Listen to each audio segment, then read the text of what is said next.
সুপ্রিয় দর্শক মণ্ডলী, ফ্রন্টলাইনে স্বাগত জানাচ্ছি আমাদের সবাইকে। দর্শক মণ্ডলী, আমাদের সঙ্গে রয়েছেন প্রধানমন্ত্রীর রাজনৈতিক সহকারী রাশেদ খান, আরও রয়েছেন মনিরা শারমিন, যুগ্ম আহ্বায়ক জাতীয় নাগরিক পার্টি। মনিরা শারমিন আমাদের সঙ্গে এখনও যোগ দেননি, অল্প সময় পরে যোগ দেবেন। রাশেদ, আপনি জানেন যে 4 আগস্ট, জি, এই দিনটা আমাদের কাছে অনেক নানা দিক থেকেই অনেক সময় আতঙ্কের, এই মুহূর্তে স্মরণীয় বলতে পারেন। 2024-এর ঘটনা বলছি। আজকে আমরা কালকে 5ই আগস্ট আমরা সেটা স্মরণ করতে যাচ্ছি, যে স্বৈরতন্ত্রের পতন হয়েছিল, ফেসিবাদের পতন হয়েছিল। সেটা কেমন ছিল? 4 আগস্ট কেমন ছিল? আপনি কেমন ছিলেন?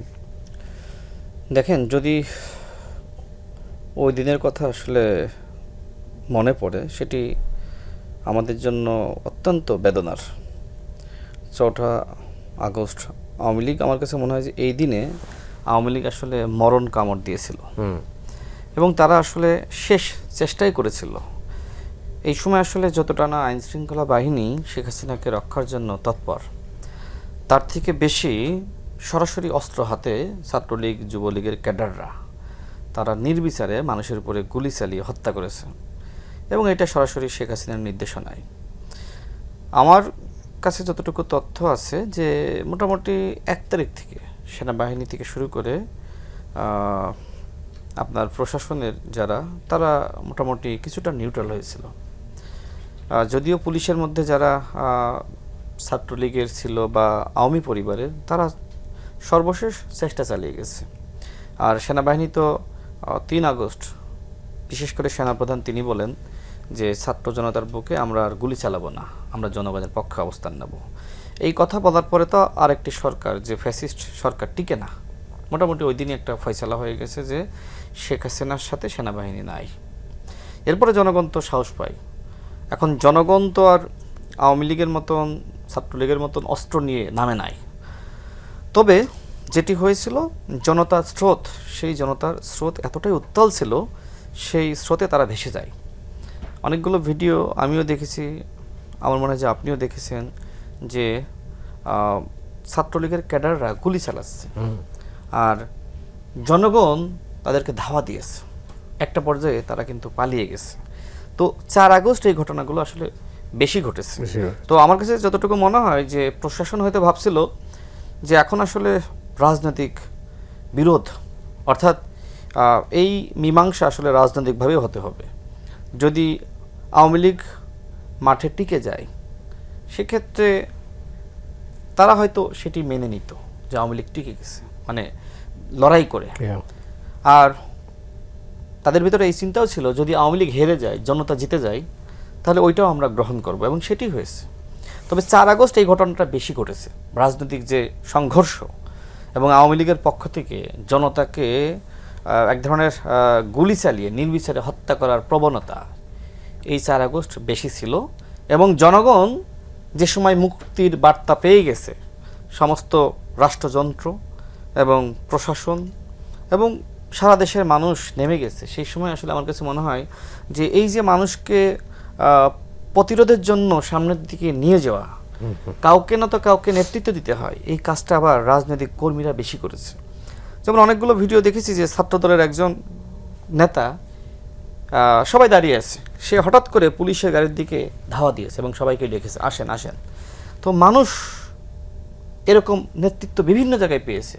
আমি শুধু বলছি না যে ছাত্রদলই এরকম নেতৃত্ব দিয়েছে, অন্যান্য রাজনৈতিক দল, সংগঠন, তারাও একই কাজটা করেছে। অর্থাৎ আমরা যে 16 বছর ধরে একটি লড়াই করছিলাম, রাজনৈতিক লড়াই, ওই লড়াইটা সফল হয়নি। এর মূল কারণটা হলো যে শুধুমাত্র রাজনৈতিক নেতৃবৃন্দই ছিল, সাধারণ জনগণ, শিক্ষার্থীরা ছিল না। তো যে লড়াইয়ে রাজনৈতিক নেতৃত্ব, সাধারণ মানুষ, শিক্ষার্থীরা, যুব নেতৃত্ব, যুব সমাজ, এমনকি সরকারের মধ্যে যারা ছিল, প্রশাসনের, সেটা সরকারের বিভিন্ন বাহিনীর, মানে সব মিলিয়ে সমস্ত উপাদান যে সময় প্রস্তুত হয়েছে, সেই সময় শেখ হাসিনার পতন হয়ে গেছে। বাট আমি এতটুকুই জানি যে শেখ হাসিনার পতন মোটামুটি 1 আগস্টেই সিদ্ধান্ত হয়ে গিয়েছিল যে তাকে আমরা আর সমর্থন করব না। তাই আমি এতটুকু শুনেছি। আমি গণ অভ্যুত্থান নিয়ে বিস্তর আমি এটা নিয়ে আসলে জানার চেষ্টা করেছি, বিশেষ করে যে সময় নাহিদ ইসলামরা তারা ডিবির হেফাজতে ছিল, তো ওই সময় কি ঘটেছিল সেই তথ্যগুলো আমি তাদের 6 জনের মধ্যে আমি 4 জনের সাথে কথা বলেছি। তো আমার তো মনে হয় না যে আর কারোর সাথে কথা বলার দরকার আছে, কারণ অধিকাংশ মানুষের সাথে কথা বললে আসলে সঠিক তথ্য পাওয়া যায়। আর বাকি কেউ কেউ আছে যে আমার সাথে কথা বলবে না, তথ্য দিবে না, তাই না? তো 4 জনের সাথে কথা বলে আমি যে তথ্য পেয়েছি সেটি হলো যে সময় মানে আমি ওই হেফাজতের কথা বলছি, 6 জন সমন্বয়ক, ওই সময় যে ঘটনা ঘটেছিল যে নাহিদ, আসিফ, বাকের মজুমদার আর নুসরাত তাবাসসুম, তাদেরকে যে সময় পুলিশ বা ডিবি নির্যাতন করছিল সে সময় আবার খুব সুখে সময় কাটাচ্ছিল হাসনাত এবং সার্জিস, ঠিক ওই মানে ডিবির ওই কার্যালয়ের মধ্যেই। তারা আসলে তাদের হাতে হ্যান্ডকাপ পরা ছিল না, তারা একজন সাধারণ মানুষের মতন সেখানে ঘুরছিল, পুকুর পাড়ে যাচ্ছিল, জুস খাচ্ছিল, এটা কিন্তু নির্মম সত্য। তো এই বিষয়ে আসিফ মাহমুদ যে বইটা লিখেছে আমি তাকে একবার জিজ্ঞেস করি যে সেখানকার ঘটনা তো মোটামুটি ওপেন সিক্রেট, কী কী ঘটেছিল, তো তোমার বইয়ে তো এগুলো নাই। তো সে আমাকে উত্তর দিল যে ভাই, আমার পক্ষে যতটুকুই সম্ভব হয়েছে আমি ততটুকুই লিখেছি, এবং অনেক কিছু আমি আসলে আকারে ইঙ্গিতে বোঝানোর চেষ্টা করেছি। তো এটা বাস্তব, যেহেতু আসিফ মাহমুদ সহ তারা একসাথে রাজনীতি করছে, সুতরাং সকল তথ্য আসলে সে হয়তো উন্মোচন করতে পারে নাই।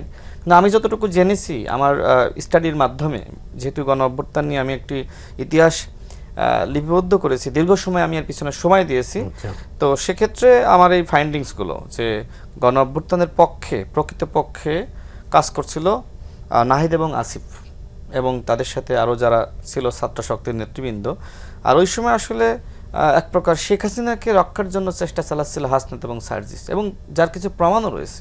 নিশ্চয়ই আপনার খেয়াল থাকবে যে 19 জুলাই যেদিন আসলে আপনার মানে হাসিনা সর্বাত্মকভাবে প্রতিরোধ এবং মানে জনতাকে প্রতিরোধ এবং হত্যাযজ্ঞ চালায়, 19 জুলাই সব থেকে বেশি কিন্তু মানে সেটা 16 জুলাই, 17 জুলাই, 18 জুলাই, 19 জুলাই ওই সময় জাতিসংঘের লোগো সম্বলিত যে এপিসি সেটা নিয়েও কিন্তু বের হয়েছিল প্রশাসনের লোকজন, তাই না? তো ওই সময় হাসনাত এবং সার্জিস যদি আওয়ামী লীগের মন্ত্রীদের সাথে বৈঠক করতে পারে তো তারা কি না করতে পারে?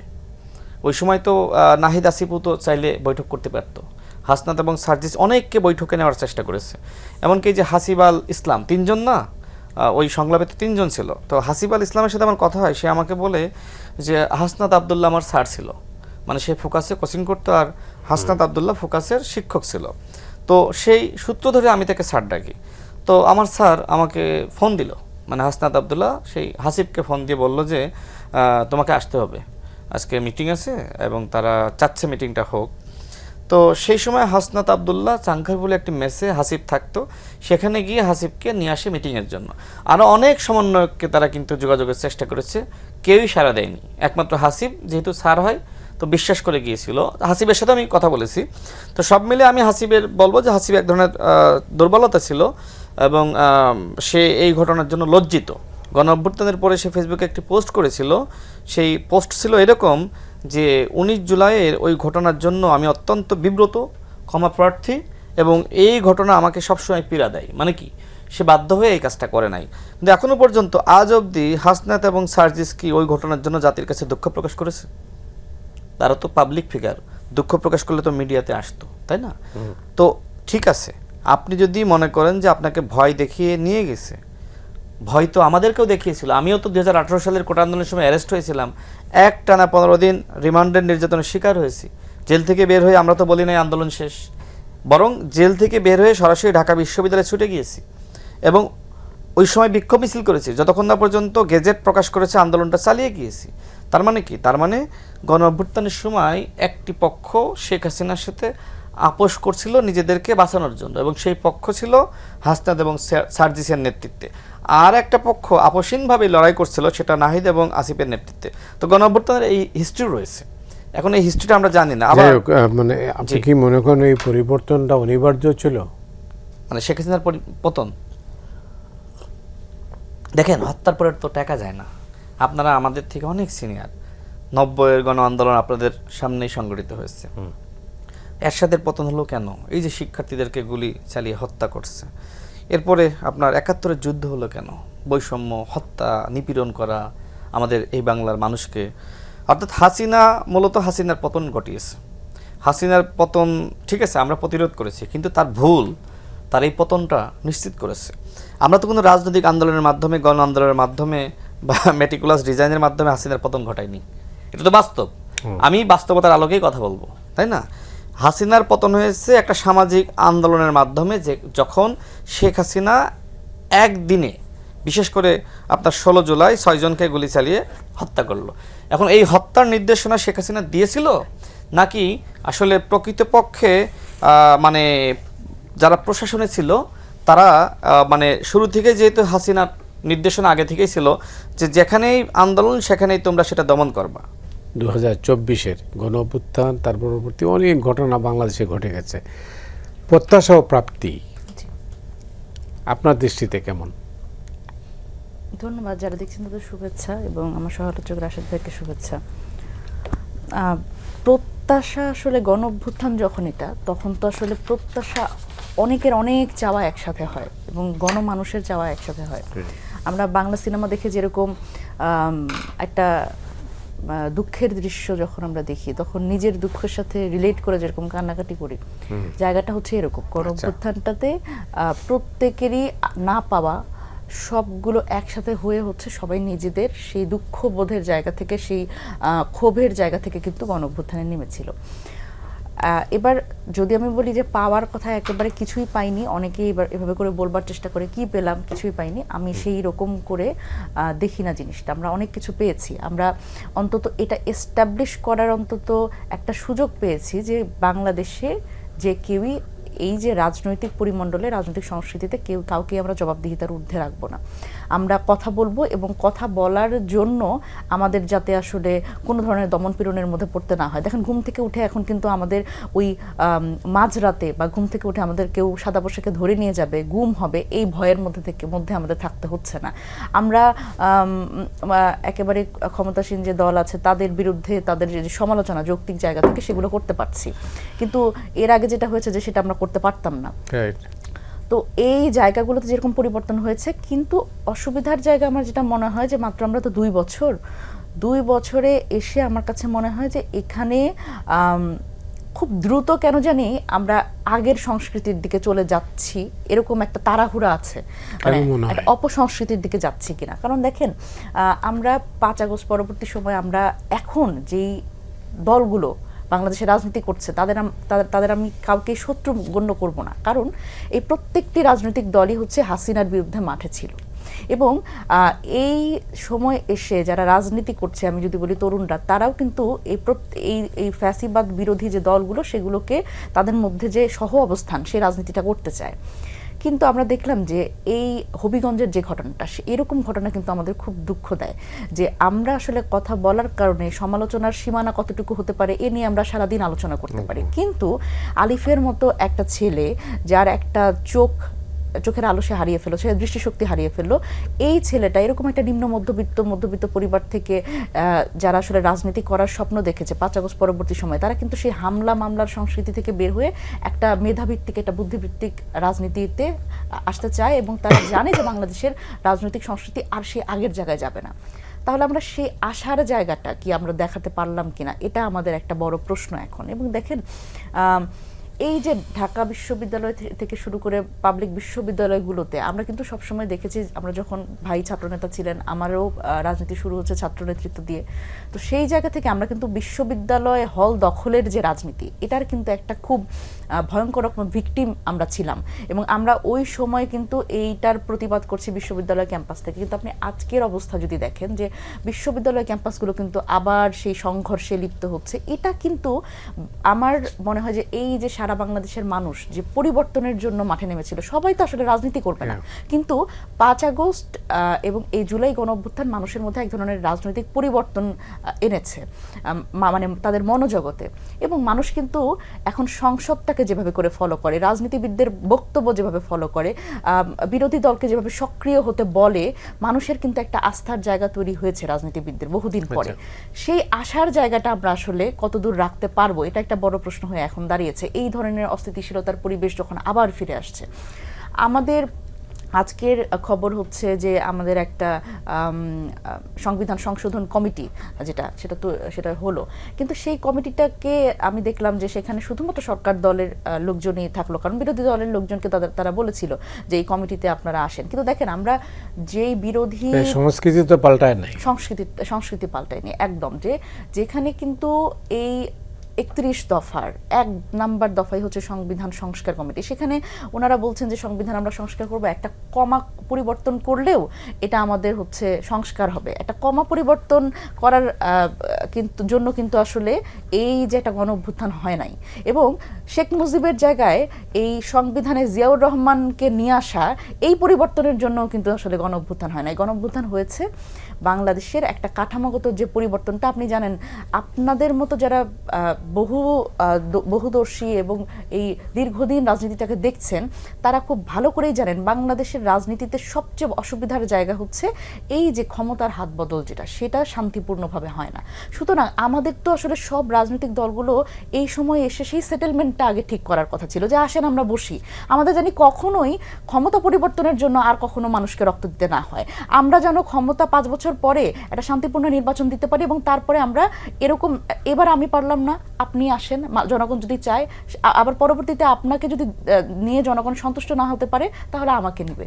তো এই যে এক ধরনের সেটেলমেন্ট, এটা তো আমাদের রাজনৈতিক দলগুলোর মধ্যে অন্তত ইতিহাস থেকে এই শিক্ষাটা নেওয়া দরকার ছিল, যে এইরকম কুক্ষিগত করে রাখবার যে সংস্কৃতি, বা রাজনীতিটাকে শুধু রাজনীতিবিদদের মধ্যে ভাগবাটোয়ারার রাজনীতি হিসেবে রাখার যে সংস্কৃতি, সেখান থেকে বের হয়ে এসে এই ক্ষমতাটা আসলে জনগণের দিকে দেওয়া উচিত ছিল, এবং সেটা করতে আমরা ব্যর্থ যদি হই এই 2 বছর পরে এসে, আমার মনে হয় সেটা জনগণের কাছে খুব ভালো বার্তা দিবে না।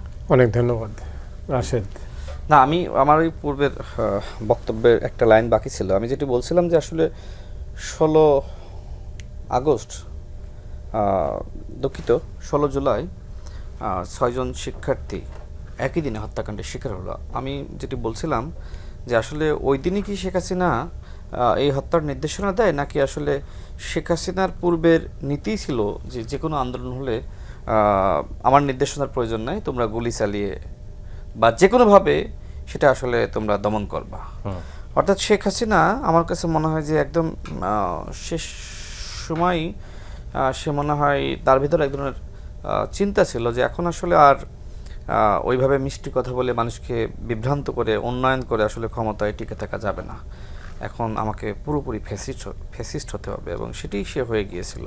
মানে মানুষ যে সময় আসলে একদম অবাধ স্বাধীনতা পেয়ে যায়, মানুষ আর মানুষ থাকে না, মানুষ সে সময় আসলে অনেকটা মানে ভারসাম্য হারায়। শেখ হাসিনা আসলে ভারসাম্য হারিয়েই, নাহলে একজন সুস্থ মানুষ, একজন রাজনৈতিক নেতৃত্ব কোনোভাবে কি এত মানুষকে হত্যার নির্দেশনা দিতে পারে? তো শেখ হাসিনা সুস্থ কোনো মস্তিষ্কের মানুষ ছিল বলে আমার কাছে মনে হয় না।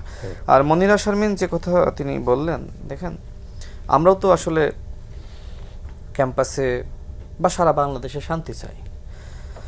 গতকাল বেগম রোকেয়া বিশ্ববিদ্যালয়ে সেখানে যে ঘটনা ঘটেছে, দেশীয় অস্ত্র নিয়ে শিবির এবং জামাতের লোকজন একযোগে ছাত্রদলের উপরে হামলা চালিয়েছে, এবং এটা সমস্ত গণমাধ্যমে এসেছে।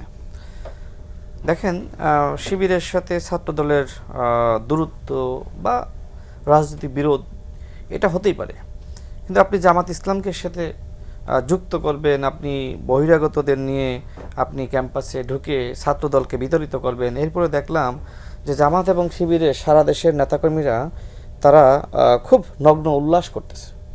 তারা বলতেছে যে এইভাবে প্রত্যেকটা ক্যাম্পাস থেকে ছাত্রদলকে বিতাড়িত করতে হবে। এমনকি ছাত্র শিবিরের সভাপতি তিনিও একই ধরনের পোস্ট করেছেন। এখন ছাত্র শিবির কি বোঝে না তাদের সক্ষমতা কতটুকু? হ্যাঁ, বেগম রোকেয়া বিশ্ববিদ্যালয়ে আমি যতটুকু জানি, আবু সাইদ হত্যাকাণ্ডের পরে সেখানকার ছাত্র রাজনীতি অনেকটা আসলে বলা যায় নাই বললেই চলে, কেউ ওই অর্থে প্রকাশ্যে রাজনীতি করে না। দেখেন, যেখানে কোনো ছাত্র সংগঠনের রাজনীতি নাই সেখানে শিবিরের গুপ্ত রাজনীতি আছে। আমি আপনাকে চ্যালেঞ্জ করে বলছি যে বুয়েটে ছাত্র রাজনীতি নিষিদ্ধ, কিন্তু শিবিরের রাজনীতি সেখানে আছে, এবং এটা সবাই জানে, ওপেন সিক্রেট, যে গুপ্ত রাজনীতি এমন একটা রাজনীতি যেখানে রাজনীতি নিষিদ্ধ থাকে, সেখানে খুব সুন্দরভাবে এই রাজনীতি চালানো যায়। যেমন জাহাঙ্গীরনগর বিশ্ববিদ্যালয়ে রাজনীতি নিষিদ্ধ ছিল, তাই না? এবং ছাত্র শিবির সেখানে রাজনীতি করতে পারতো না। নিষিদ্ধ বলতে ছাত্র শিবিরের রাজনীতি। অথচ দেখেন ছাত্র সংসদ নির্বাচনকে কেন্দ্র করে কিভাবে ছাত্র শিবির বের হয়ে আসলো। ঠিক বুয়েটেও একই অবস্থা রয়েছে। এই জন্য 9 দফার মধ্যে ছাত্র শিবিরের পক্ষ থেকে একটি দফা যুক্ত করার জন্য আব্দুল কাদেরকে বলা হয় যে ছাত্র রাজনীতি নিষিদ্ধ করতে হবে। ওই সময় আব্দুল কাদের বলেছিল যে আমরা লেজুর ভিত্তিক ছাত্র রাজনীতি নিষিদ্ধের ব্যাপারে বলতে পারি, কিন্তু ছাত্র রাজনীতি নিষিদ্ধ এটা হয় না। দেখেন, যে শিবির ছাত্র রাজনীতি নিষিদ্ধ চাইলো এবং পরবর্তীতে আমি ধরে নিলাম যে লেজুর ভিত্তিক ছাত্র রাজনীতি নিষিদ্ধ করার ব্যাপারে সবাই একমত হলো, ডাকসুর ভিপি থাকা অবস্থায় সাদিক কায়েম সে কি জামাতের প্রার্থী হতে পারে? শিবির থেকে পদত্যাগ করে সে ডাকসুর ভিপি থাকা অবস্থায় জামাতে যোগদান করেছে, তাই না? দেখেন, এই যে গণ অভ্যুত্থানের পরে বা গণ অভ্যুত্থানের সময়ে নাহিদ ইসলামদের যে জনপ্রিয়তা বা আপনার আব্দুল কাদেরদের যে জনপ্রিয়তা, এবং এই জনপ্রিয়তাকে পুঁজি করে কেন্দ্র করে বা তাদের ত্যাগ সংগ্রাম, সেটির মূল্যায়ন কি ছাত্র সংসদ নির্বাচনে হয়েছে? হয়নি। এর মূল কারণটা হলো যে তাদেরকে ভিলিফাই করা হয়েছে এবং এমনভাবে এনভায়রনমেন্ট তৈরি করা হয়েছে যে ছাত্র শিবিরের নির্দেশনায় নাহিদ ইসলাম গণ অভ্যুত্থানের নেতৃত্ব দিয়েছে। দেখেন যে শিবিরের একজন সাবেক সভাপতি জাহিদুল ইসলাম, সে ফেসবুকে না আরেকটি পডকাস্ট শোতে বলেছে যে আব্দুল কাদের শিবিরের নেতা ছিল এবং 9 দফা শিবিরই তৈরি করেছে। তো শিবির যদি তৈরি করে, আব্দুল কাদের তো ওই সময় ছাত্র শক্তির নেতা, তাই না? সে এখনো পর্যন্ত একই কথা বলে, সে কখনোই বলে না যে আমি শিবিরের রাজনীতি করতাম।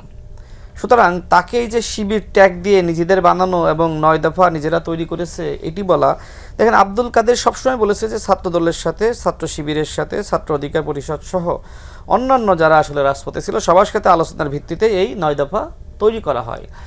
শিবির আসলে কাউকে কৃতিত্ব দিতে চায় না। সর্বশেষ যেটি হলো যে জামাতের একজন এমপি শফিকুল ইসলাম মাসুদ সাহেব, তিনি বলেছেন যে জুলাই গণ অভ্যুত্থানের মাস্টারমাইন্ড জামাত এবং শিবির। আই থিঙ্ক আমাদের বোন মনিরা শারমিনরা এই কথাগুলো শুনেছে, কিন্তু তাদের মুখে প্রতিবাদ নাই। কারণ আমার যেটি ধারণা যে ছাত্র সংসদ নির্বাচনে তাদের প্যানেলের প্রার্থীদেরকে, মানে তাদের যে ছাত্র সংগঠন এমনভাবে হারিয়েছে, তারা মনে করে এখন যদি আমরা জামাতের এই বিষয়গুলোতে যৌক্তিক বিরোধিতা করি, সেক্ষেত্রে আমাদের তো এবার যতগুলো আসন ছাড় দিয়েছে বা আমরা যতগুলো এমপি হয়েছি, মোটামুটি এক্ষেত্রে জামাতের বড় একটি ভূমিকা, ভবিষ্যতে হয়তো আমাদের একজনও সংসদীয় রাজনীতিতে টিকতে পারবে না বা এমপি হতে পারবে না, বা একটা চাপ আর প্রত্যাশার জায়গা থেকে তারা জামাতের এই যে মানে কথাবার্তাগুলো, বিশেষ করে তারা নাকি মাস্টার মাইন্ড জুলাইয়ের, এই বিষয়ে তাদের কোনো প্রতিবাদ দেখি নাই। আর দ্বিতীয়ত হলো রংপুর বিশ্ববিদ্যালয়ে ছাত্র দলের উপরে যে ধরনের ন্যাক্কারজনক হামলা হয়েছে সেটারও কোনো প্রতিবাদ দেখি নাই, বরং উল্লাস দেখেছি অনেকের। এটা খুবই দুঃখজনক। মনিরা যেটা বলছিলেন প্রত্যাশা এবং প্রাপ্তি, আমি যেটা জানতে চেয়েছিলাম, তো সেই প্রসঙ্গে বলতে গিয়ে তিনি কিন্তু আশঙ্কার কথা বলছেন। সেই আশঙ্কাটা আপনি নিশ্চয়ই শুনেছেন, কি বলছেন এই প্রসঙ্গে আপনি বলবেন? দেখেন, মনিরা শারমিন এটিও বলেছে যে কিছুই যে হয়নি সেটি না, অনেক কিছু হয়েছে। তা তো বটে। যেমন এখন এই টকশো শেষ করে নির্বাচন তো হয়েছে, হ্যাঁ একটা নির্বাচন তো হলো, নির্বাচন দরকার ছিল, নির্বাচিত সরকার দরকার ছিল। এবং তিনি আরও যেটি বললেন, যেমন আমিও তো এই টকশো শেষ করে যদি আমি নিচে নামতাম, চারিদিকে তাকাইতে হতো যে কোথাও ডিবি আছে কিনা, গোয়েন্দা সংস্থা আছে কিনা, আমাকে তুলে নিয়ে যাবে কিনা। অন্তত এই ভয়টা আমাদের কারোর মধ্যে নাই, সেটা আমাদের অপোজিশনে যারা আছে তারা এবং একই সাথে আমরা, এটা একটা ব্যাপার। দ্বিতীয়ত আপনি লিখতে পারতেছেন, আপনি বলতে পারতেছেন, এমনকি অনেকে আসলে গালিগালাজের রাজনীতি করতেছে, তাদের নামেও কিন্তু ডিজিটাল সিকিউরিটি আইনে নানান বাস্তবতার কারণে কিন্তু মামলা হচ্ছে না। অর্থাৎ আপনি এখন পুরোপুরি স্বাধীনতা ভোগ করতেছেন। হ্যাঁ, কিছু বিরোধ, রাজনৈতিক সংকট যেটি অন্তর্বর্তীকালীন সরকার তৈরি করে গিয়েছিল সেগুলো আছে, যেমন জুলাই জাতীয় সনদ নিয়ে একটা বিতর্ক আছে, গণভোট নিয়ে একটা বিতর্ক আছে। তো আজকে আমি বিএনপির যে নির্বাচনী ইশতেহার, সেটা আমি আরেকবার চোখ বোলানোর চেষ্টা করলাম যে জুলাই জাতীয় সনদ নিয়ে, ওই সময় যেহেতু আমি গণ অধিকার পরিষদের সাধারণ সম্পাদক ছিলাম, সুতরাং নির্বাচন ইশতেহার আমি বিএনপিতে যোগদান করে নির্বাচন করেছি, তাদের নির্বাচন ইশতেহার পুরোটা জানাতে আমার দায়িত্ব। তো সেই দায়িত্ববোধের অংশ হিসেবে আমি দেখলাম যে বিএনপি নির্বাচনের আগে যে কথা বলেছিল, যেমন স্বাক্ষরিত জুলাই জাতীয় সনদ উল্লেখ করা আছে স্পষ্টভাবে, এবং আরও উল্লেখ করা আছে যে আমরা নির্বাচনে গেলে এই স্বাক্ষরিত জুলাই জাতীয় সনদ আমরা বাস্তবায়ন করব, এবং সংস্কারের তাদের যে দফাগুলো ছিল সেগুলো তারা যে বিষয়ে ঐক্যমতে এসেছে সেগুলো বাস্তবায়ন করবে। অর্থাৎ বিএনপির অবস্থান স্পষ্ট, নির্বাচনের আগে, নির্বাচনের পরে। আমার প্রশ্ন হলো যে বিএনপির এই স্পষ্ট অবস্থান জেনেও মানুষ বিএনপিকে ভোট দিয়েছে, তাই না? বিএনপি এখনো বলছে স্বাক্ষরিত জুলাই জাতীয় সনদ, এমনকি মাননীয় প্রধানমন্ত্রী বলছে। তার মানে কি? তার মানে বিএনপির পক্ষ থেকে কোনো রাজনৈতিক সংকট নাই, বরং এই যে আমাদের, ঠিক আছে, আমি তাদের দাবি দেওয়া থাকতেই পারে যে তারা কোনো নোট অফ ডিসেন্ট চায় না, এই স্বাধীনতা তাদের আছে, কিন্তু ওই সময় অন্তর্বর্তীকালীন সরকার কি চাইলে এইটা আসলে সমাধান করতে পারতো না? কিন্তু তারা করে নাই। আমরা যতগুলো বিষয়ে ঐক্যমতে এসেছি, যতগুলো বিষয়ে ভিন্নমত ছিল, মনে করেন যে এই যে উইথ নোট অফ ডিসেন্ট এই জুলাই জাতীয় সনদের উপরে একটা গণভোট হতে পারতো, তাহলে কিন্তু সংকট থাকতো না। এবং সেখানে কিন্তু আলোচনা হয়েছিল যতটুকু ভিন্নমত আছে আপনারা প্রত্যেকটা দল আপনাদের নির্বাচন ইস্তেহারে দেন। বিএনপি দিয়েছে, আপনারাও দিয়েছে, এনসিপি এবং জামাত তো অবশ্যই দিয়েছে। তারপরেও এত কিছুর পরেও মানুষ কিন্তু বিএনপিকে ভোট দিয়েছে। তার মানে কি? রাজনৈতিক সমাধান নির্বাচনের মধ্য দিয়ে হয়ে গেছে। এখন জামাত এবং এনসিপি যেটি করতে পারে, তারা মানুষের কাছে বলতে পারে, যেটি আসলে নির্বাচনের আগেও বলেছে, যে আমাদেরকে ভোট দিয়ে ক্ষমতায় বসান, আমরা পুরোটাই বাস্তবায়ন করব। বিএনপি জুলাই জাতীয় সনদের মনে করেন যে 90% বাস্তবায়ন করলো, 10% আপনারা বাস্তবায়নের জন্য আপনারা এই সময়টা রাখেন। কিন্তু আপনারা কি চাচ্ছেন? বিএনপি কি দিয়েই সব বাস্তবায়ন করাবেন? বিএনপি যদি সব বাস্তবায়ন করে, কথার কথা, তাহলে তো আপনাদের কোনো রাজনীতি থাকে না। আপনারা যে মানুষের কাছে কমিটমেন্ট করতেছেন যে আপনারা এই করবেন, আমার কথা হলো যে একটু অপেক্ষা করেন। ওকে, অনেক ধন্যবাদ আপনাকে রাশেদ। মনিরা, আপনি নিশ্চয়ই শুনলেন, এবং আমার যে প্রশ্নটা সেটা হচ্ছে যে আমরা মানে অভ্যুত্থানের শক্তিগুলো কেন অনৈক্যের মধ্যে জড়িয়ে গেল? এটা খুবই দুঃখজনক যে এই অভ্যুত্থানের শক্তিগুলো এখন, আমি জানি না, আমার কাছে একেবারে, আমি এখনকার কথা যদি বলি, অনেক তো আসলে শুরু হয়েছে ওই 18 মাসের মধ্যেও, মানে একদম ইমিডিয়েট আফটার 5th অগস্ট আমরা অনেকটা দেখতে পেয়েছি। এখনকার প্রেক্ষাপটটা আমার কাছে অন্যরকম। তখনকারটা যদি বলি, সেটা হচ্ছে যে আমরা যখন ঐকমত্য কমিশনে আলোচনাগুলো করছিলাম, এই 30টিরও বেশি রাজনৈতিক দল একসাথে, তো একেবারে ব্রেকগুলোর সময় কিন্তু আমাদের নিজেদের মধ্যে কথা হতো, লাঞ্চের সময়। তো এক সময় হচ্ছে জনাব সালাউদ্দিন আহমেদ, মাননীয় স্বরাষ্ট্রমন্ত্রী, তিনি বলছেন, আমরা বলছিলাম যে আপনারা কেন সংস্কারে এত নোট অফ ডিসেন্ট কেন দিচ্ছেন, মানে এই জায়গাগুলো তো দরকার, অন্তত এই দ্বিকক্ষ বিশিষ্ট আইনসভা, তারপর আপনারা নোট অফ দিয়েছেন হচ্ছে ইসের জন্য যে এটা আসনের ভিত্তিতে হবে। আমরা বলছি যে ভোটের পার্সেন্টেজ হলে এখানে যদি আপনারা নির্বাচিত হন, আপনাদের লোকই তো বেশি থাকবে, সমস্যা কোথায়? তারপরে এই যে প্রতিষ্ঠানগুলোকে একটু মানে নিরপেক্ষ জায়গা থেকে দেখা, তাদের চেয়ারম্যানটা নিরপেক্ষ হোক, এই জায়গাগুলো যদি আপনারা ছেড়ে দেন, আপনারা যদি সরকারের আন্ডারে না রাখেন, তাহলে তো এটা বাংলাদেশের জন্যই ভালো। ভাই প্রায়ই বলতেন যে দেখো, তোমরা তো কখনো ক্ষমতায় আসো নাই, আমরা সরকার চালাইছি, আমরা জানি এইভাবে করে সরকার চালানো যায় না। কারণ নির্বাহী ক্ষমতা যদি এত কমে, বিরোধী দলের কাছে ক্ষমতা যাচ্ছে, তারপরে বিচার বিভাগের কাছে ক্ষমতা যাচ্ছে, দুদক শক্তিশালী হচ্ছে, তারপরে মানবাধিকার কমিশন শক্তিশালী হচ্ছে, তাহলে সরকারের ক্ষমতা কমে যায়। এভাবে করে সরকার চালানো যায় না। তাহলে আমার মনে হয় যে এই যে বর্ষিয়ান রাজনীতিবিদ যারা 5 আগস্ট পরবর্তী সময়, তো আমরা তাদের মুখের দিকে তাকিয়ে বসেছিলাম। দেখেন, আপনার মনে থাকবার কথা, ওই সময় বারবার করে একটা বিষয় কিন্তু বারবার এসছে যে মানে রাজনৈতিক দলগুলোর মধ্যে ঐক্য, এই ঐক্যটা রাখতে হবে, এই ঐক্য ভাঙা যাবে না। রাশেদ ভাইয়ের তো আসলে এই ইন্টারিম গভর্নমেন্টের ইউনূস সরকারের উপরে অনেক ক্ষোভ, কিন্তু এই ইউনূস সরকারকেও কিন্তু তখন আমরা বলেছিলাম যে আপনি একটু প্রোঅ্যাক্টিভ হন, কিন্তু তিনি বলেছিলেন যে না, তারা হলো রেফারির ভূমিকায় অবতীর্ণ আছেন। তার মানে ওনারা আসলে রেফারির ভূমিকা পালন করেছে এবং এই ঐক্যের দিকে তাকায়ছিল যে এই ঐক্য ভাঙা যাবে না। কিন্তু আলটিমেটলি কি ঐক্য হয়েছে? হয় নাই। কিন্তু এটার জায়গাটা হচ্ছে যে আসলে যেই সংস্কারগুলো আমাদের খুব মৌলিক সংস্কার বলে আমরা বলছি, সেই সংস্কারগুলো করে ফেলা দরকার ছিল। এখন রাজনৈতিক দলগুলো যেটা দেখেছে, আমি 2 দলের কথাই বলছি, বড় 2টি দল। এক দল কি করেছে, সংস্কারটাকে পলিটিক্যাল টুল হিসেবে ইউজ করে তারা রাজনীতিতে প্রাসঙ্গিক থাকবার চেষ্টা করেছে, এবং অন্য একটি দল এই সংস্কারটাকে সেটাও একটা পলিটিক্যাল টুল হিসেবে ইউজ করে তারা দ্রুততম সময়ের মধ্যে নির্বাচনটা চেয়েছে। সুতরাং কারোরই কিন্তু সংস্কারটা আসলে যে গুরুত্ব, সেই গুরুত্বটা তারা অনুধাবন করেননি, অথবা কোনো না কোনোভাবে ক্ষমতা কেন্দ্রিক বা তাদের নিজেদের রাজনীতি দলীয় এজেন্ডা বাস্তবায়নের দিকে গেছে। এই জায়গাটাতেই আসলে আমাদের সাথে তাদের বিভক্তিটা। এখন স্বাভাবিকভাবে জামায়াত ইসলাম তারা খানিকটা হলেও সংস্কারটা পলিটিক্যাল টুল হোক আর যাই হোক, তারা তো সংস্কারের পক্ষে কথা বলছে, সেই কারণে আমাদের তাদের সাথে এক ধরনের জোট হয়েছে। কিন্তু এখানে বিএনপি যেভাবে করে এখন যেটা করছে যে 2/3 মেজরিটির বলে, এই যে আজকে যে আমরা একটা দেখলাম যে সংবিধান সংশোধন কমিটি, এই কমিটি হচ্ছে একটা আমি তুমি কমিটি।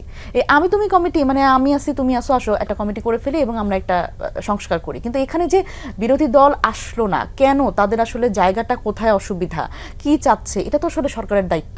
মানে এরপরে আমরা জনগণের জনঘনিষ্ঠ এই যে গ্যাসের জ্বালানি সংকট নিয়ে আমরা কথা বলবো, সরকারের যে প্রক্রিয়ায় তারা আসলে এটা ম্যানেজ করার চেষ্টা করছে সেটা আমরা সমালোচনা করছি, আরও নানান অসঙ্গতি নিয়ে আমরা সমালোচনা করব। কিন্তু দেখেন এই যে মূল জায়গাটা, তারা কিন্তু সেখানে তাদের মতো করেই সেই সংস্কারগুলো করতে চাচ্ছে। এবং ভাই বললেন, ভাই তো যদিও আগে অন্য একটি দলে ছিলেন, এখন ভাই তো ইশতেহারটা নিশ্চয় পড়েছে, কিন্তু উনি যেহেতু ওনার তো এর আগেও যুগপৎ আন্দোলন করেছেন, 31 দফাটা তো ওনার জানা থাকার কথা। 31 দফায় ধরেন এই যে জনগণের সাথে গণভোটের কথা যে চাতুরিটা করা হয়েছে, যে 70% মানুষ এই গণভোটে ভোট দিয়েছে, তাদের ম্যান্ডেটকে অস্বীকার করার যে রাজনীতি, সেটা তো বিএনপি করেছে একেবারে। আমি যদি বলি 5 আগস্টের পরে সেটা অস্বীকার করা হয়েছে। এবং সেটা বাদ দেন, জনগণের সাথে না হয় জনগণ একটা মানে স্বীকার করতে চায় না রাজনৈতিক দলগুলো জনগণের যে ক্ষমতাটা, কিন্তু তারা তো নিজেদের যে 31 দফা সেটার সাথে তো বেইমানি করলো। 31 দফার 1 নম্বর দফায় তারা হচ্ছে বললো যে না, তারা এখন সেটা ভুলে গেছে।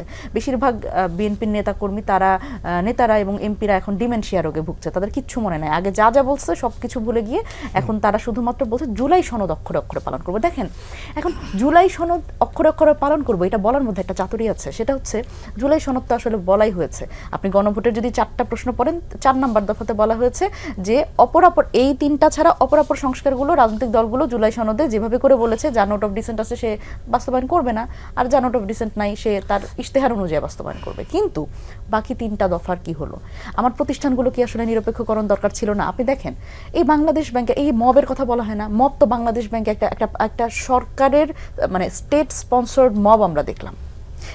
একজন বাংলাদেশ ব্যাংকের গভর্নরকে যেভাবে করে মব করে নিজের দলীয় গভর্নরটা বসিয়ে যেভাবে করে তাকে মানে এই ব্যাংকিং খাতটাকে আবার ভালনারেবল করে দেওয়া হলো, এবং এই সংস্কারটা ব্যাংকিং খাতে যে সংস্কারগুলো এবং যেই মানে বাংলাদেশ থেকে চলে যাওয়া যে টাকাগুলো, সেই টাকাগুলো ফিরিয়ে আনার যে উদ্যোগগুলো মনসুর সাহেব নিয়েছিলেন, সেগুলোর পথটাও তো বন্ধ করে দেওয়া হলো। কিন্তু এইভাবে করে শুধুমাত্র বাংলাদেশ ব্যাংক না, প্রতিষ্ঠান বলতে এখানে মাঠ ঘাট দখলের মতো, চর দখলের মতো বিশ্ববিদ্যালয়গুলোকেও দখল করা হয়ে গেছে। আপনি একটা বিশ্ববিদ্যালয় বাংলাদেশ এখন দেখাতে পারবেন না যেখানে কোনো নিরপেক্ষ কোনো একজন মানে প্রশাসক আছে বা ভিসি আছে, কেউ নাই। একদম প্রক্টর থেকে শুরু করে পুরো অ্যাডমিনিস্ট্রেশন এখন সাদা দল। মানে এই যে নীল দলের পরিবর্তনটা যদি আপনি আমাকে বলেন যে এই জায়গাগুলোতে প্রতিষ্ঠানে কি পরিবর্তন হয়েছে, নীল দলের জায়গায় সাদা দল এসে দখল করেছে। আপনি ধরেন ব্যাংকগুলোতে আগে বঙ্গবন্ধু পরিষদ ছিল, স্বাধীনতা ব্যাংকার্স পরিষদ ছিল, এখন সেটা জিয়া পরিষদে পরিণত হয়েছে। সুতরাং এই যে প্রতিষ্ঠানগুলো যে দলীয়করণ এবং প্রতিষ্ঠানের ভেতরকার রাজনীতি, এটা তো বাংলাদেশের মানুষকে কোনোভাবে সার্ভ করে না। তো এই জায়গাতে তো আমাদের আসলে কাজ করতে হতো, এটা দলীয় এজেন্ডার বাইরে রেখে কাজ করতে হতো, এবং প্রত্যেকটি রাজনৈতিক দলের সবচেয়ে বেশি ঐক্যমত্যে আসার দরকার ছিল এই জায়গায়। আর এইটা যতদিন না মানে ঠিক হবে, ততদিন আমাদের এই যে ক্যাম্পাসগুলো অস্থিতিশীল থাকবে, আমাদের পেশি শক্তির রাজনীতি পরিবর্তন হবে না, এবং বাংলাদেশটাকে আমরা যেই একটা জুলাইয়ের যে আকাঙ্ক্ষা বাস্তবায়নের কথা বারবার বলা হয়, সেখান থেকে আমরা ক্রমেই দূরে সরে যাব। অনেক ধন্যবাদ। আপনি নিশ্চয়ই মনিরার বক্তব্য শুনেছেন। আচ্ছা, আপনাদের বিরুদ্ধে কিন্তু এন্টার অভিযোগ। আচ্ছা, এবার আমি এই অভিযোগের খণ্ডন করি। দেখেন, মনিরা শারমিন আমার সাথে যতগুলো টকশো হয়েছে, তিনি একটা কথা বলেন, সেটা হলো আপনি তো আগে অন্য দলে ছিলেন, মানে আমি গণ অধিকার পরিষদের সাধারণ সম্পাদক ছিলাম, এবং আমি বক্তব্য দেওয়ার সময় সেটি আমি নিজেই বলি, আমি একটি দলের সাধারণ সম্পাদক ছিলাম, এটা তো সত্য, অস্বীকার করতে কিছু নাই, কিন্তু প্রতিনিয়ত তো তার বলার প্রয়োজন নাই, আমি যেখানে বলছি। আচ্ছা, মানে তিনি কোন অর্থে বলেন আমি সেটা জানি, সেটা আমি বুঝি, এতটুকু সেন্স তো আমার আছে। শোনেন, এনসিপিতে ডাক্তার জারাদের মতন অনেকে সম্ভাবনাময়ী মনে করে যুক্ত হয়েছিল, তাই না? তো যে সময় জামাতের সাথে এনসিপি চলে গেল, তখন ডাক্তার জারারা নিশ্চয়ই মনে করেছিল যে এনসিপি নতুন কোনো দল হবে না, তারা জামাতের আরেকটি বি টিমই হবে বা শিশু সংগঠন হবে। এবং সাংবাদিক আশরাফ কায়সার ভাই তিনি একটি টকশোতে বলেছেন যে এনসিপি জামাতের একটি শিশু সংগঠন। দেখেন, মনিরা শারমিন থেকে শুরু করে বেশ 10-12 জন নির্বাচনের আগে ভালোই ফাইট দিয়েছিল জামাতের বিপক্ষে, যে আমরা আসলে জামাতের সাথে জোটে যাব না। এমনকি মনিরা শারমিন টাইমলাইন বাংলাদেশের যে টকশোটা হয় জিটিভিতে, সেখানে সে নিজেই বলেছিল যে রেকর্ডেড, আপনি লিখে রাখেন, যদি এনসিপি জামাতের সাথে যায় আর সেক্ষেত্রে সংরক্ষিত নারী আসনে আমি কখনোই এটার জন্য আমি আবেদন করব না বা যাব না। মনিরা শারমিন কিন্তু ঠিকই পরবর্তীতে সংরক্ষিত নারী আসনে বসার জন্য তিনি অনেক চেষ্টাও চালিয়েছেন, আমিও সমর্থন করি। কিন্তু কথা হলো তিনি কেন বসবেন না? কিন্তু বসবেন, কিন্তু কথা হলো আপনি অতীতে কি বলেছিলেন আর পরবর্তীতে কি করলেন। তো বাংলাদেশে এই ধরনের পলিটিক্যাল ক্যারেক্টার অনেকেরই আছে। আপনি কি ওই যে সিদ্ধান্ত আপনারা নিছেন এগুলো জাস্টিফাই করতে যাচ্ছেন? না, আমি বলতেছি, আমি আসতেছি, মানে তিনি যখন আমাকে নিয়ে বলেন, অন্যকে নিয়ে বলেন, তখন তার কিছু ভুলভ্রান্তি না, সিদ্ধ বলতে হয়। আপনি একটু মানে বক্তব্যটা যেটা প্রশ্নের উত্তর দেন, আমি তো ভাই প্রশ্নের উত্তর দিলাম, আপনি তো আপনি সব জায়গায় গিয়ে যদি কাদা ছোড়াছুড়ি রাজনীতি করেন এটা তো হয় না। শুনেন, আপনি যেভাবে করে কথা বলেন, আমি তো শেষ করি, আপনি একটু প্রসঙ্গে আসেন। আমি অনুরোধ করব নোট করার জন্য। আপনি প্রসঙ্গে আসেন। আমি প্রসঙ্গে আছি। হ্যাঁ, প্রসঙ্গে তো আমার কথা হলো যে আপনি যে বলতেছেন, দেখেন বাংলাদেশে যে কোটা সংস্কার আন্দোলনকে কেন্দ্র করে গণ অভ্যুত্থান সংগঠিত হবে, এটা তো আসলে কেউই জানতো না। তবে গণ অভ্যুত্থানের মধ্য দিয়ে হাসিনার পতন হবে, সেটা যে কোনো বাস্তবতায় গণ অভ্যুত্থান ছাড়া পতন সম্ভবপর ছিল না, এবং সেটাই হয়েছে। কিন্তু আমার কথা হলো যে মহান আল্লাহ রাব্বুল আলামিন আপনাদের হাতে একটি সুযোগ দিয়েছিল। একজন জুলাই শহীদের বাবা গতকাল, সেখানে নিশ্চয়ই মনিরা শারমিনও ছিলেন, জুলাই শহীদের বাবা বলছে যে আপনারা তো প্রায় 2 বছর আপনারা ক্ষমতায় ছিলেন, আপনাদের হাতে পাওয়ার ছিল, ডক্টর মোহাম্মদ ইউনূসের হাতে পাওয়ার ছিল, আপনারা কেন গণহত্যার বিচার করেন নাই, আপনারা কেন রাষ্ট্রের সংস্কার করেন নাই, মাতুয়াইলে 17টি শহীদের কবর রয়েছে, কোনোদিন কেন সেখানে যাওয়ার সুযোগ পেলেন না, আপনারাই তো জুলাইয়ের ঠিকাদার। তিনি এইভাবে প্রতিবাদগুলো করছিলেন, আর এরপরে দেখলাম যে তাকে থামিয়ে দেওয়া হলো। তো আরেকজন জুলাই যোদ্ধা, সেই জুলাই যোদ্ধা যে সময় তার নাম সম্ভবত রিফাত, শহীদ তাইম, যে ছেলেটাকে যে গুলি চালায় আর একজন বন্ধু টেনে নিয়ে যায়, তো ওই মানে শহীদ তাইমের বন্ধু, সম্ভবত নাম রিফাত, সে যে সময় বক্তব্য রাখতেছে, বক্তব্য চলে যাচ্ছে এনসিপির বিরুদ্ধে, যে কারণে সার্জিস আলম দেখবেন মঞ্চ থেকে বলছে সরাও সরাও সরাও, এইভাবে আঙুল দিয়ে মিডিয়াতে এসেছে। তো আপনারা জুলাইয়ের এত বড় ঠিকাদার, আল্লাহ আপনাদেরকে সুযোগ দিয়েছিল, আপনারা কেন যে কথাগুলো এখন বলতেছেন এই সংস্কারগুলো তখন কেন করেন নাই? এটা তখন করতেন। 9 মাসের যে আলোচনা হলো, সেই 9 মাসের আলোচনার তো কোনো প্রয়োজন ছিল না, যেহেতু আপনারা বলেন যে নোট অফ ডিসেন্টের প্রয়োজন নাই। তার মানে কি আপনারা মোটামুটি সবার সাথে আলোচনা করেছিলেন যে কোন কোন দল কি প্রস্তাবনা দিবে, এর পরবর্তীতে আপনারা একটা সিদ্ধান্ত নিয়ে আপনারা গণভোটে চলে যেতেন অথবা নির্বাচন দিতেন। তাহলে এই যে 18 মাস ধরে আপনারা ক্ষমতায় থাকার কারণে যে বিতর্কগুলো আপনাদের নামে সৃষ্টি হলো, যেমন হান্নান মাসুদ মোহাম্মদপুরে থানা থেকে চাঁদাবাজদেরকে ছাড়িয়ে আনলো, এরপরে আসিফ মাহমুদের বিরুদ্ধে কত শত কেলেঙ্কারি, অনেকগুলো বিষয় আমি নিজেও জানি, তাদের এপিএসের নামে কেলেঙ্কারি, নাহিদ ইসলামের পিও তার নামে নগদের কেলেঙ্কারি, ডিসি নিয়োগের কেলেঙ্কারি, এরপরে বন্দরের উপদেষ্টা হওয়া, এরপরে আওয়ামী লীগের এমপিদের বাসায় গিয়ে চাঁদাবাজি করা, 2-1 জন এখনো পর্যন্ত মানে কারাগারেই রয়েছে, তারপরে এনসিটিভির কেলেঙ্কারি। এখন আমাকে হয়তো বলা হবে যে এগুলো তো একটা সত্য না, দেখেন এগুলো প্রত্যেকটাই সত্য, এবং এগুলো ওই সময়কার বাস্তবতায় সত্য ছিল বলেই আপনারা অনেকের বিরুদ্ধে তদন্ত করে তাকে বহিষ্কারও করেছিলেন। কিন্তু মানুষ তো এগুলা মানে মানুষ তো চেয়েছিল একটা পরিবর্তন। আমি তো সেটাই বলছি, 18 মাসে যদি হলো না কেন? 18 মাসে যদি ডক্টর মোহাম্মদ ইউনূস এই যে এখন যে প্রত্যাশাগুলো আমাদের বোন মনিরা শারমিন করতেছেন, যদি সেই সময় ডক্টর মোহাম্মদ ইউনূসকে চাপ দিতেন তাহলে অনেক পরিবর্তন ওই সময় হয়ে যেত।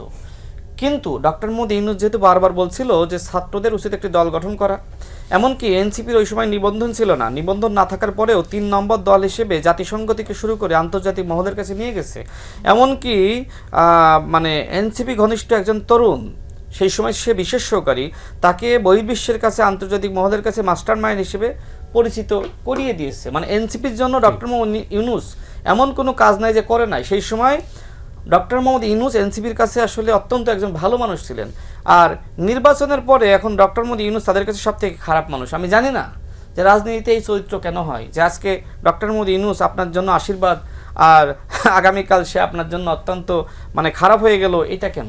মানে ঠিক আছে, আমি এটি বলেই শেষ করব যে বাংলাদেশের যারা রাজনৈতিক নেতৃত্ব তারা হয়তো পুরোপুরি সব কথা সবসময় রাখতে পারে না, কিন্তু আপনারা তো ফেরেস্তা, আমি তো এনসিপিকে ফেরেস্তাই মনে করি। তো আপনারা ফেরেস্তারা কেন আসলে কথাগুলো জনগণকে যা দিয়েছিলেন রাখতে পারলেন না? একটা জুলাই স্মৃতি ফাউন্ডেশন চালাইতে পারেন নাই, এবং পদত্যাগ পর্যন্ত করেছিল সার্জিস আলম। তাহলে রাষ্ট্র কিভাবে চালাবে? রাষ্ট্র চালানো কি এত সহজ নাকি? সর্বশেষ কথা বলি যে এনসিপির প্রতি আমরা সবসময় শুভকামনা ব্যক্ত করি। এনসিপি এখন তো পুরোপুরি জামাত শিবিরের নিয়ন্ত্রণে। এনসিপি একটি নতুন দল ছিল, সেই দল কি আছে? বাংলাদেশের কেউ বিশ্বাস করে বাংলাদেশে এনসিপি নামক কিছু আছে? কিন্তু এনসিপি নামক একটা বড় দল হওয়ার কথা ছিল, যারা আওয়ামী লীগের ওই শূন্যতা পূরণ করবে। মনিরা শারমিনদের যে চাওয়া বা দাবি সেটা যৌক্তিক ছিল, আমি সমর্থন করেছিলাম। আমার প্রশ্ন হলো সেই মনিরা শারমিন তিনিই কেন আবার সেই জামাতের পক্ষে এখন টকশোতে বয়ান উৎপাদন করেন? তিনি তো সবসময় জামাতের বিরুদ্ধে অবস্থান নিয়েছিলেন। এমনকি নাহিদ ইসলাম নিজেই বলেছিলেন এদেশের মানুষ জামাতের নেতৃত্বকে গ্রহণ করবে না। মনিরা শারমিন সেটা বিশ্বাস করেছিলেন, কিন্তু সেই মনিরা শারমিন নাহিদ ইসলামরা কিভাবে এখন জামাতের নেতৃত্বকে গ্রহণ করলেন? মনিরের কথা শুনি তাই। জি, অনেক ধন্যবাদ। প্রথমত হচ্ছে দেখেন, যখন আমাদের প্রিয় বড় ভাই রাশেদ ভাই যখন আসলে এখন কথা বলেন, আমার মনে হয় যে ওনার একটু কথাবার্তা যখন উনি আগে বলতেন, আগের কথাবার্তার সাথে একটু মানে তথ্য উপাত্ত যুক্ত করে কথা বলা দরকার। কারণ কি, আগে তার প্রোপাগান্ডা ছড়াইতেন, প্রোপাগান্ডা মেশিনের মতো কথা বলতেন। এখনও যদি উনি তাই করেন, এটা কিন্তু জনাব তারেক রহমান মাননীয় প্রধানমন্ত্রী, ওনার একটা বদনাম হয়। কারণ এখন ভাই হচ্ছেন ওনার রাজনৈতিক উপদেষ্টা, এখন প্রধানমন্ত্রী রাজনৈতিক উপদেষ্টার কথাবার্তা যদি এরকম অসংলগ্ন হয়, তাহলে সেটা হচ্ছে প্রধানমন্ত্রীর বদনাম। এখন আমি বক্তব্য সেটা হচ্ছে হ্যাঁ অসংলগ্ন, প্রচন্ড রকম অসংলগ্ন। আপনি একটু শোনেন ঠান্ডা মাথায়। সেটা হচ্ছে ঘটনা হইলো যে এই যে বললেন যে প্রতিপক্ষ মানে বিরোধী রাজনৈতিক দলকে যেভাবে করে ডিফেম করার যে একটা সংস্কৃতি, এখান থেকে কিন্তু মানে কোনোভাবেই আমরা বের হয়ে আসতে পারি নাই। মানে এই যে ভাই বললেন যে সংরক্ষিত নারী আসনের কথা, এটা আমি একটু বক্তব্যটা একটু বলি, যেহেতু আমার বিষয়ে ব্যক্তিগত একটা আক্রমণ, সেখানে আমি বলি।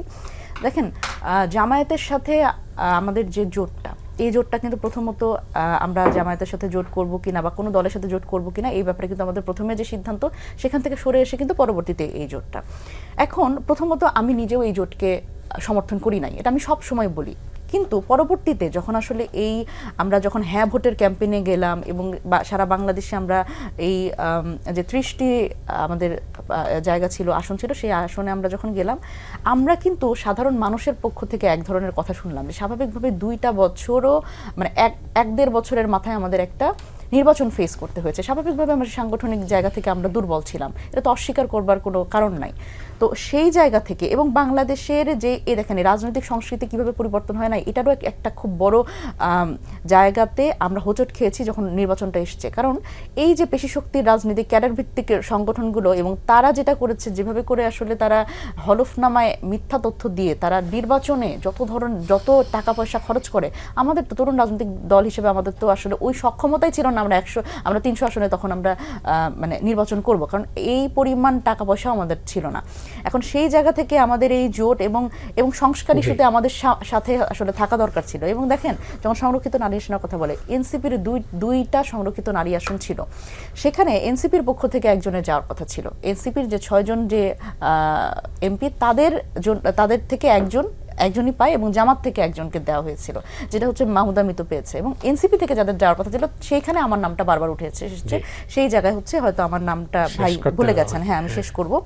এখন অন্তর্বর্তীকালীন সরকারের দেখবেন কি যে অন্তর্বর্তীকালীন সরকারের যত বদনাম সব হচ্ছে এনসিপির। অথচ অন্তর্বর্তীকালীন সরকার যখন ছিল, আমরা তার অনেক পরে এনসিপি গঠন হয়েছে, কিন্তু এই যে অন্তর্বর্তীকালীন সরকারের সবচেয়ে সুবিধাভোগী যদি বলি, সেটা হচ্ছে বিএনপি।